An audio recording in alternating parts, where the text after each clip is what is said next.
ẹ̀yin ènìyàn Olúwa, mo kí yín káàbọ̀ sínú oṣù June ní ọdún 2024 yìí. Nínú oṣù yìí, ohun tí mo fẹ́ fi gbà wá níyànjú ní ọ̀rọ̀ nínú ìwé Psalm 108 ẹsẹ̀ 5 tó ṣíwájú tó kà báyìí pé Ọlọ́run, ọkàn mi ti múra, èmi ó sì máa kọrin, èmi ó sì máa fi ògo mi kọrin ìyìn. Jí ohun èlò orin mímọ́ àti dùrù, èmi tìkára mi yóò sì jí ní kùtùkùtù.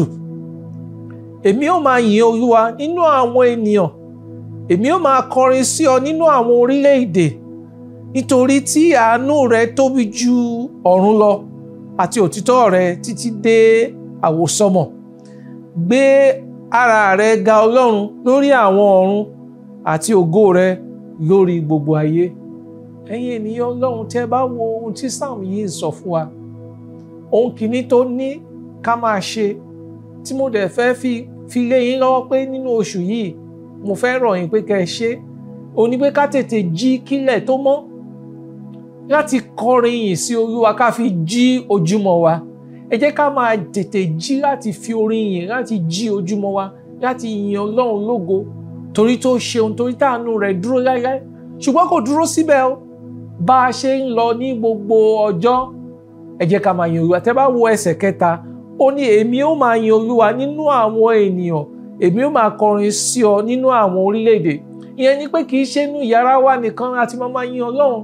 Nígbà tá a bá jáde síta náà, ẹ jẹ́ káwọn èèyàn mọ̀ pé Ọlọ́run tá à ń sìn, Ọlọ́run tó tóbi ni, Ọlọ́run tí a lè yìn lógo nínú ohun gbogbo ni. Nítorí náà mo fẹ́ rọ̀ yín pé nínú oṣù June yìí, kẹ́ ẹ fi ìyìn Ọlọ́run wà lẹ́nu yín nígbà gbogbo.